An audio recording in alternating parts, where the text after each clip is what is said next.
Welcome to another episode of What Matters to Hatters. I'm your host, Ian Parkinson, and I'm here today with Michelle Sauvé, Laura Gould, and Tori Gravel, who are involved in a new project to us, but not new to Medicine Hat. So welcome, ladies. Thank you. Welcome, Michelle. What have you got for us this month? Well, Ian, we're just back for our monthly visit to talk about our third annual kindness campaign through What Matters to Hatters Coalition. And so every month we're doing what we call a sidewalk talk, which is basically just a free listening event where we set ourselves up in a community area and we have volunteers and we just invite people to come and tell us anything, and we listen. And we don't provide advice, and we just spend a little bit of time in the community helping people to feel seen and heard, really, is what we're doing. And so this month, December 23rd, we'll actually be at the hospital in the atrium near the gift shop from 11 until noon. And again, that's Monday, December 23rd. We think that, the holiday season can be challenging for people who are in the hospital, whether that's patients, staff, visitors.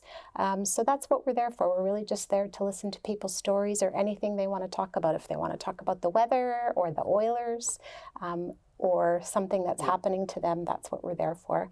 And then with our kindness campaign, in addition to Sidewalk Talk, we also write a monthly article in the Medicine Hat News. So we profile a kindness champion, and each month we've been doing that since the beginning of October. This month, of course, we're here with Laura and Tori to talk about Ma's and Pa's Caring Association and all the amazing work that they do in our community. And so, Ma's and Pa's Caring Association. How did it start? Back in 2005, when I came back from Swift Current, I got together with a church. Okay. And they had an 8x14 trailer on their parking lot. And that's where they had their clothing zone. Okay. So I went up to the pastor and asked him what they were going to do because it was closed. And he says, well, she walked away. Okay. So I said, well, let me take over. I have nothing else to do. And he says, well, there's a lot in there. He says, give me 1 week. Okay. Then what happened? I got in there. There was 150 garbage bags. In 1 week, I had it open and ready for people to come see me 3 days a week. Okay, so the Ma's and Pa's Caring Association is you and Tori. Anybody else? No. Just the two of you. So how does it work? People can get a hold of us either on Facebook or on our webpage, okay, or personally, and they can ask if they need anything.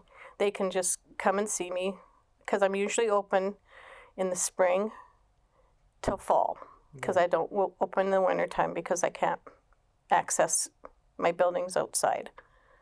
Okay, so you're now looking at, you've got two big projects on the go. One, you're working on your charitable status to issue tax receipts. Yes. And you're looking at a new location. Yes, because we've outgrown our carport, a shed, and a garage.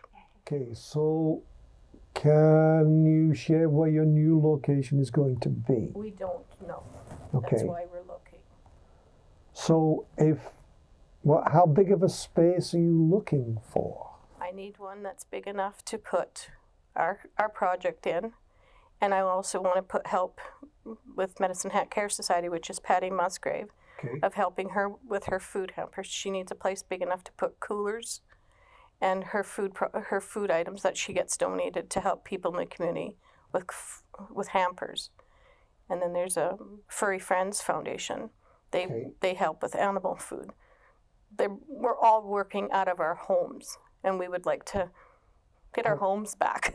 Well, yeah. There's some ways that you can sit down and actually watch TV for a change instead of shuffling garbage bags and food hampers. So you're looking at what, 5,000-6,000 feet? About that.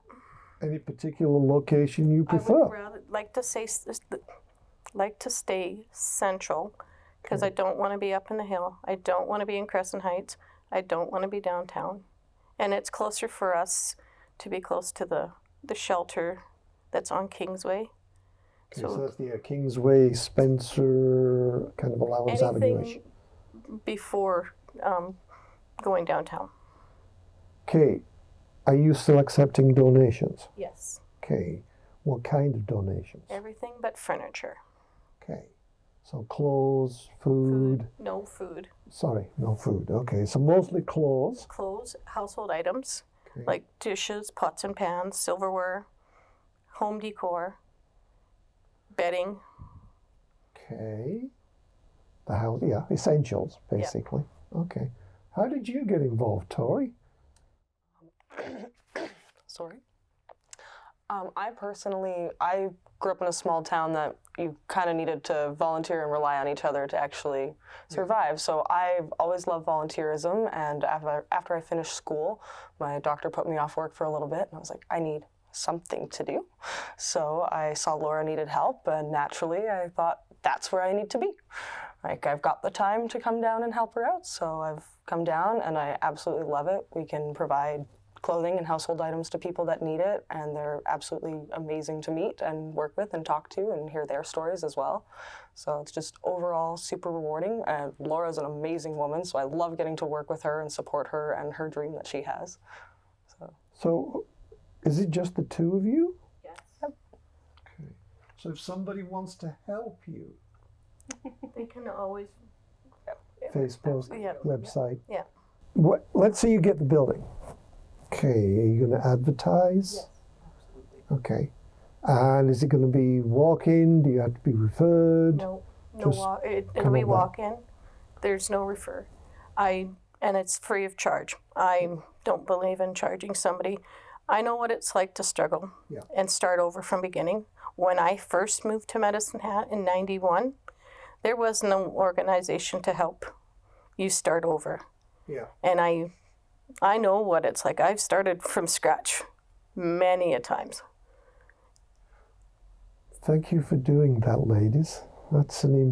You've bitten off a pretty big mouthful here. You're certainly providing a need. Well, I asked back in 2018 at Christmas time, before even this all started, my son came to me and he says, Mom, here's a bag of clothes. You know what to do with it. Because they were around when I first started working at the Dream Center. Right. And I said, yeah. And I had this inkling, I know there's a need for it.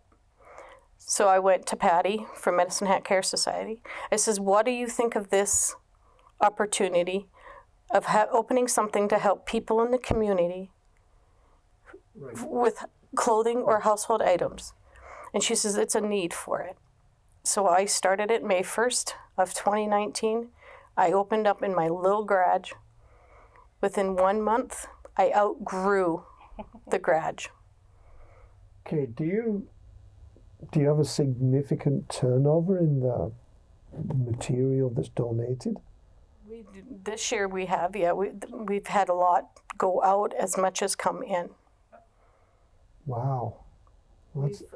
I figured from January of this year to the time we closed in October, we've helped at least 1,000 individuals. That's including families and single parents. This community is very generous, but obviously there's still that need there that a lot of us don't realize.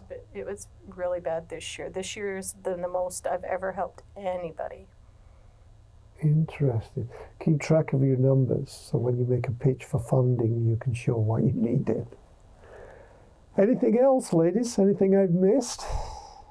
Well, I think, Ian, these two lovely ladies just exemplify everything that What Matters to Hatters is trying to acknowledge as kindness champions in our community. They do this of their own time, their own energy. There's no cost to access their support, and it came from the goodness of their hearts. There's no ulterior motive. They're just altruistic, wonderful people. And sometimes in our community, we get caught up on the challenges and the problems.